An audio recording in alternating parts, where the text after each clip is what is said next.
Welcome back. We're learning the Rebbe Redt Kinder, the Rebbe Sichas to Tzivas Hashem. This particular Sicha is from Gimel Menachem of Tavshim Aleph and is shaykh to Parshas Devarim and the 9 days. Eicha Esalavadi. Eicha Esalavadi. This is Moshe Rabeinu's words to Hashem in Parshas Devarim. Sefer Devarim, the whole Sefer Devarim is Mishnah Torah, is a repetition of Torah. So the incidents of Sefer Devarim are very often repetitions of stories that we know already. In particular, this verse is referring to something from Parshas Yisro, when Moshe was given advice from Yisro how to delegate responsibility. Okay, let's jump right in. In Heintige Parsha, this Parsha, Parshas Devarim, wird erzählt, as Moshe Rabeinu hat gehat a Taina zum Eibishtin. Moshe had a complaint to Hashem. Eicha esalavadi, how can I bear this alone, by myself? Wie is meglich, as ich allein soll anführen dem jiddischen Volk? How is it possible that I alone should lead the Jewish people?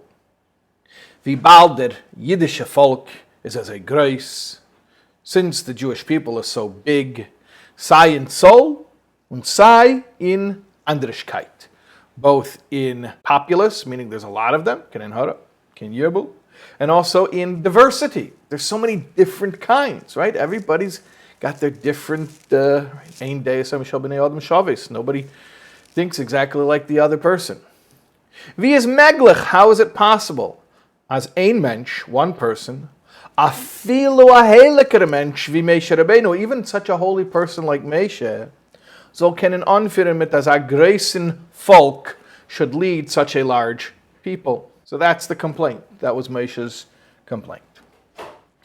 Hat der Eibishter angesagt. So Hashem responded with the following command. As soll nehmen zu sich, he should take for himself Sari Alafim, Sari Meis, Geimer, heads of thousands and heads of hundreds, etc. A whole system of delegation, of leadership. Und sie wollen helfen Moshe Rabeinu anführen mitten Am Yisrael, and they will help Moshe to lead the Jewish people. Okay, that's the story. We've spoken about before that in the Rebbe Sichas to the children, the setup is usually pretty straightforward. So here, we don't even have a question. Usually we're used to a question, answer, and then like a refutation, but that's not enough. Okay, another answer. Oh, that's good. Oh, but that's not enough. And we don't do that here. Here we just have a narrative. That's the story. That's what happened. And we jump right to... Some of us learn sichas like this all the time, right? You look at the first ois, and then you run to the Yenishal Teda. You go to the last ois with the nice Heira. Okay, so this is like already speeding it up for us. So we just learned the little narrative there, and we jump right to the Heira, to the teaching. Die Heira von dem for jeder Yidden. The teaching from this for every Jew. What's going to be the teaching? Let's find out. And when you see the Heirah for this, you see two things. First of all, how the Rebbe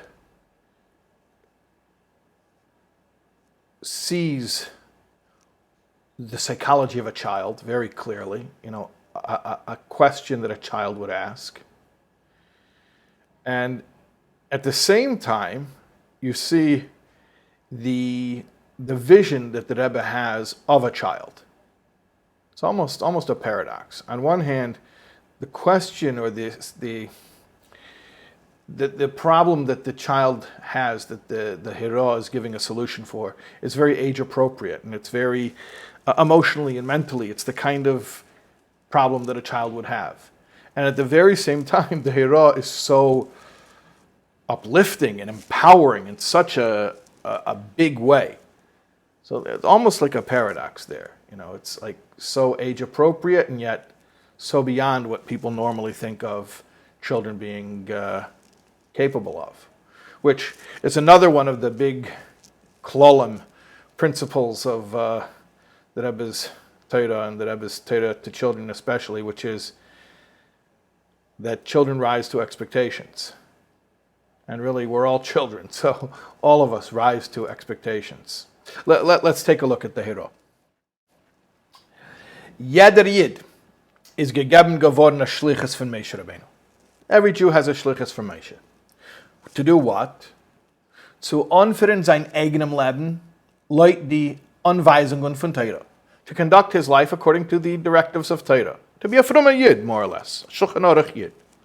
And also zu einwirken auf andere Jiden, zu führen sich in demselben Geist, to influence other Jews to also conduct themselves in a similar spirit.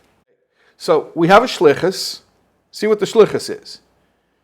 The shlichus isn't be a good Jew, and if you have time, bonus points for being mashpia on others. No. This is all part of the shlichus.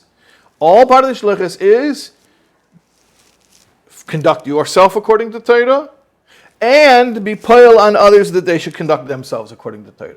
Okay? So, it's a tall order. It's a tall order. Not only I am supposed to be concerned with my conduct, but I have to take some responsibility for influencing other people's conduct. Ken doch a klein Yiddish kind fragen? So a child could ask, a little child could ask. Rightfully he could ask. How am I supposed to do that alone? How can I do that? Wie soll kann ich?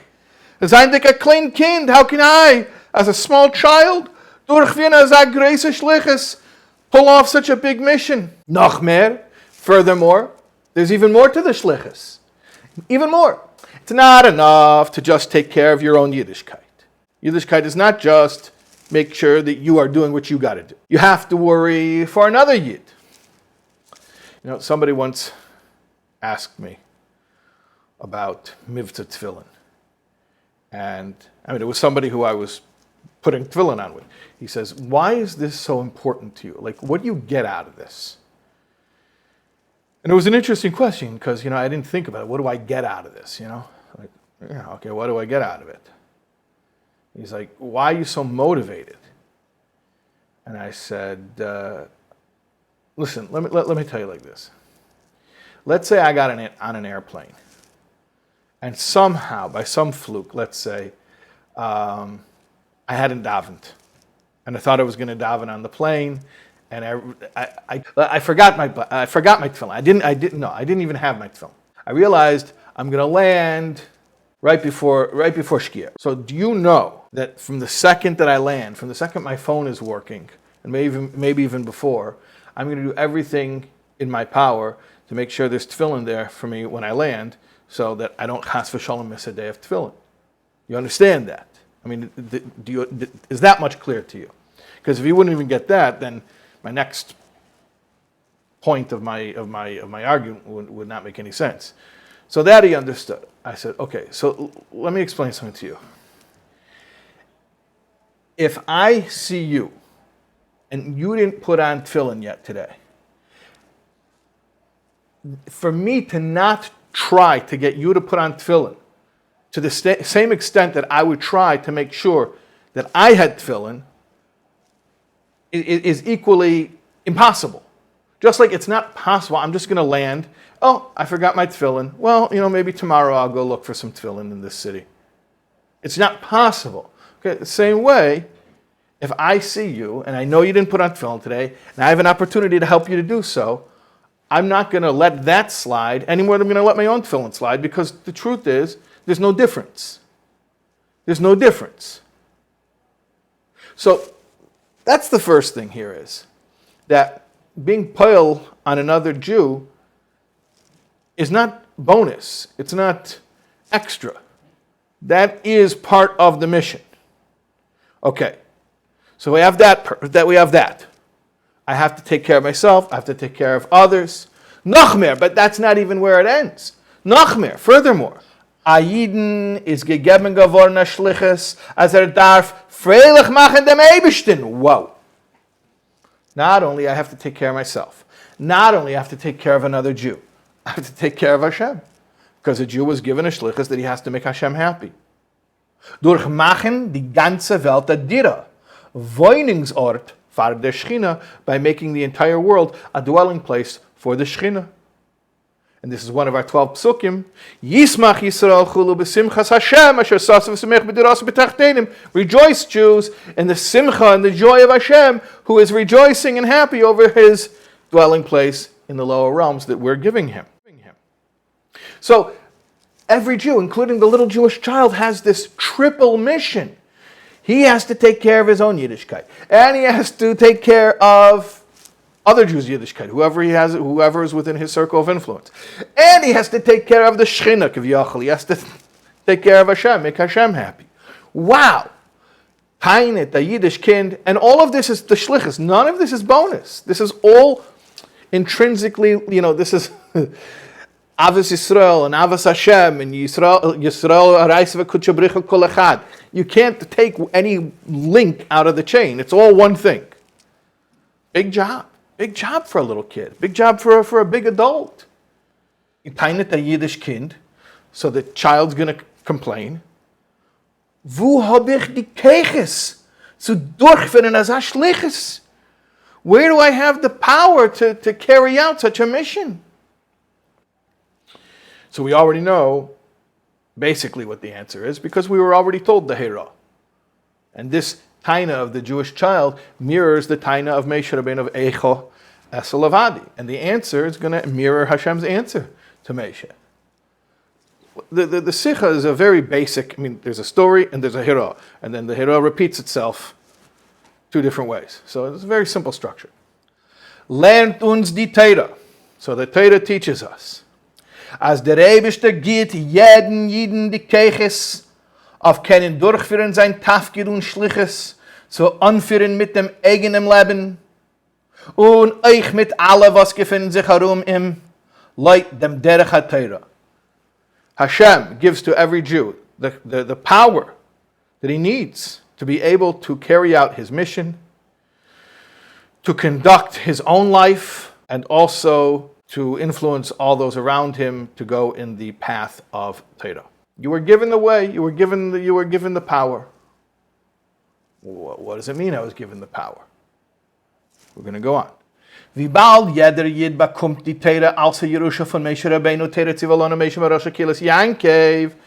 Since that's the first of our 12 psukim, every one of us, every Jew was given Torah as a Yerusha von Moshe Rabeinu. Interesting. It's a Yerusha from Moshe Rabeinu. Really, Torah Tzivalonu Moshe was commanded the Torah. The Meirosha is Kihilas Yankiv, but nevertheless, the Rebbe says here it's a Yerusha from Moshe Rabeinu. The Rebbe, therefore, when a Yid halt sich an in Torah, when a Jew holds on to Torah, bekommt alle netike Keches zu anführen sein Leben. He gets all the powers that he needs to be able to do what he's got to do in life.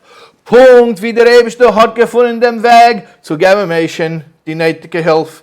Just like Hashem found the way to give Moshe the help he needed, which was what? Durch die Sarei Alafim chulu. Okay, in Moshe's case, it happened to be through having Sarei Alafim, by having delegates. But whatever it is, you'll be given the way, whatever you need. Zu kennen anführen mitten Yiddischen Volk. Moshe was given zu kennen anführen mitten Yiddischen Volk to be able to lead the Jewish people. And so too you'll be given whatever you need. It's a blank check here, you understand. The Rebbe is giving you a blank check. He's not saying what specifically the help will be. For Moshe, it was Sarei Alafim, Sarei Meis. That was the system. That was the help that he needed. But just like Moshe got help, and you are commanded in Torah because it's a Torah Tzivalonu Moshe Merosha Kilas Yankiv. This is Moshe's Torah, and you're carrying out Moshe's Torah. Just like Moshe got help, you're going to get help. What kind of help? Whatever help. The Rebbe vet gefinnen a veg, right? So the Rebbe vet gefinnen a veg doesn't mean I have to know the veg. It's not my problem. There will be a way to help me out, so I don't have to worry about it. Just like Moshe had a problem, how am I going to do this? And Hashem solved the problem. He gave him a way to deal with it. So Hashem will figure out for each one of us how to make it possible to do whatever we got to do. So let's just review this. A simple narrative. Moshe said, Eicha Esa Levadi, how can I do it alone? Hashem found a solution to his problem. Okay? What's the parallel in our lives? Each one of us is going to say, hold on a second. I have to not only do what I've got to do to behave according to the Torah, but I have to influence my friends and my neighbors and everyone who I can reach. And I have to give joy to Hashem as well.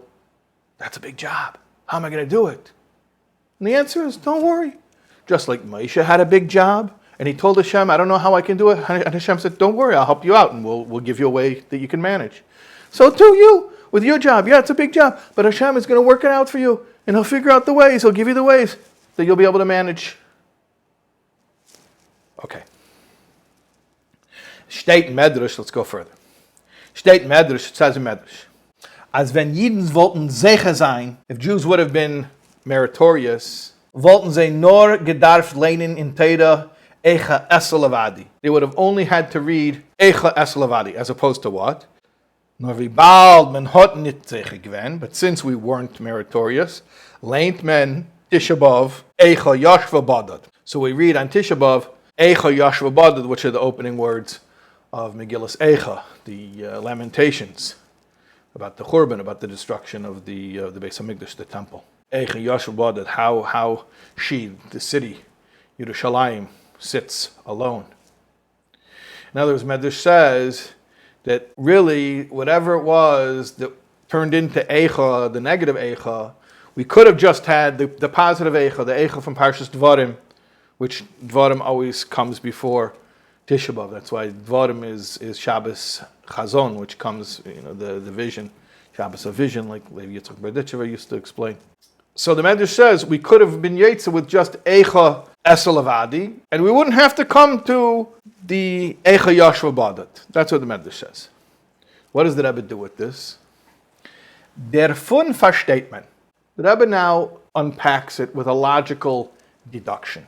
Therefore, it's understood. We understand. As b'shas Yidden sein mekayim was steht in Teira Eicha Eselavadi. Now the Rebbe reverse engineers it. You see? If we would have been Zeicha, we would have only needed Eicha Eselavadi. But we weren't Zeicha, so therefore we have Eicha Yashva Badad. But it's still not lost. Nothing's ever lost. In the Rebbe's worldview, nothing's ever lost. We can go back and do it the right way. The right way was Eicha Eselavadi. What does Eicha Eselavadi mean? Well, we just have a whole Heira about Eicha Eselavadi. So if we'll go back and do it the right way, and we'll do Eicha Eselavadi, is das mevatel dem Golis, dem sagen Eicha Yashva Badad. That will cancel the exile, which is described by Eicha Yashva Badad. What does that mean? The Rebbe is about to say das meint. That means, but we already know basically that when we follow the Heira that was just outlined for us very clearly, not only is that a solution to our problem, that we didn't know how we're going to do our job, our triple job of taking care of ourselves, taking care of others, taking care of Hashem Kiviyachol. Not only is Eicha Eselavadi the answer to our problem in that regard, it's an answer to all the problems because it will bring Geula. Das meint, that means, B'shas hayir fährt an mit sein Leben und mit die Lebens von die Jiden, was gefinden sich herumem. When a Jew he leads his life and helps those around him lead their life in dem Geist von Teira, in the spirit of Teira. Wie Moshe Rabeinu hat angeführt mit Jiden, just like Moshe led the Jews, is damit mevatel dem ganzen Inyan von Golus und Churban Beis HaMikdash. By doing that, the Jew nullifies the whole concept of exile and of the destruction. Ubemela darf man nicht sagen Eicha Yashva Badad. You don't need Eicha Yashva Badad. You have Eicha Eselavadi. In Eicha Eselavadi, by the way, the tone changes. Do you hear this? Because Eicha Eselavadi used to be like almost like a rhetorical question. Eicha Eselavadi, how could I do it? Like, there is no, of course I can't. It doesn't really mean, I'm asking, really, how can it tell me how to do it? No, Eicha Eselavadi, like the way we read it, the Pashtus is, how could you do it? A rhetorical question. It has no answer. The answer is, it can't be done. Right? But now we're reading it, no, Ben Nechusa. I'm really asking, Eicha Eselavadi, how is it going to work? And Hashem will answer it, and He'll make it work. And then, we won't need any Eicha Yashva Badad, because we'll all do Eicha Eselavadi, B'nechusa, Eicha Eselavadi. Tell me, Eibishter, just work it out for me, and we're going to do it. Every one of us is going to do our shlichus, and then what are we going to have? We're going to have Geula, and there'll be no need for Eicha Yashvu Badad. So, basically, to wrap it up, very simple.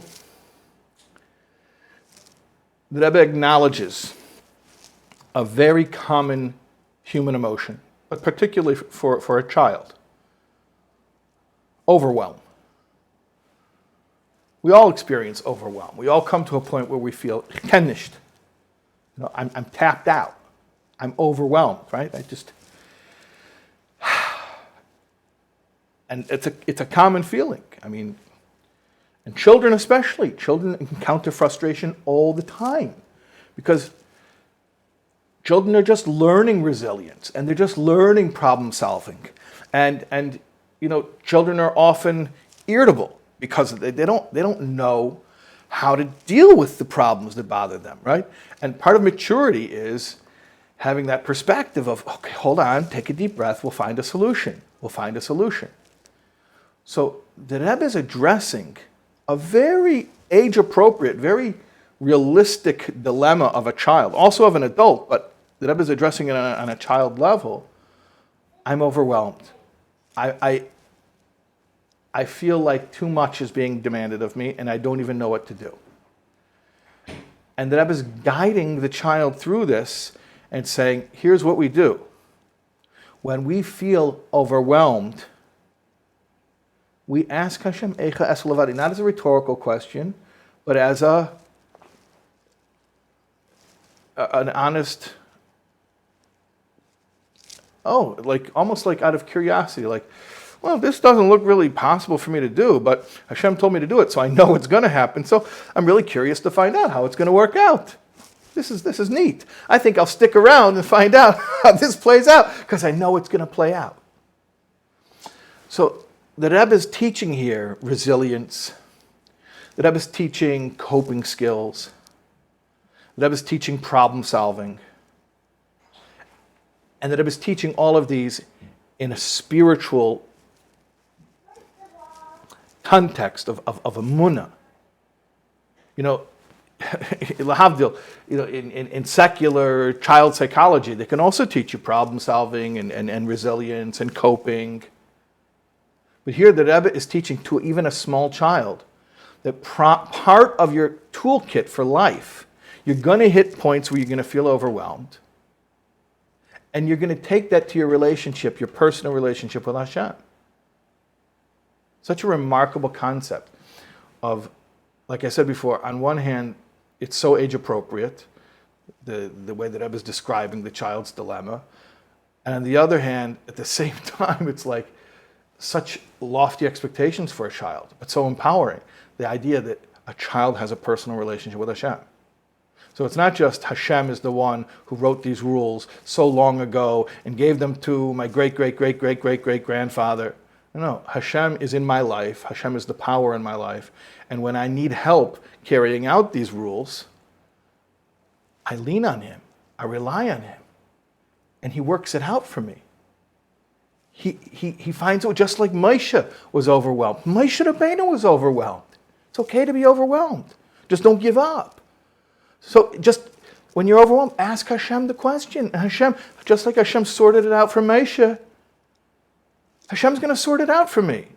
And it's going to be possible. I'm going to be able to do my shlichus of living life the way I need to live it, helping my friends live the way they need to live, and even bringing simcha to Hashem. It's all going to work out.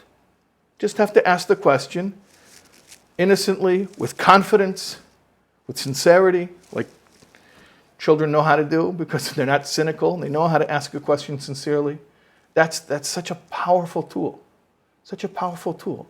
When you're feeling overwhelmed, turn to Hashem, and Hashem's going to work with you, like He worked with Moshe, and we're going to figure it out. And when we do that, each of us, when we ask sincerely the Eicha Asa Levadi, and we get the answer, then there's no more Eicha Yashvu Badad, no more Galus, only Geula. Wow.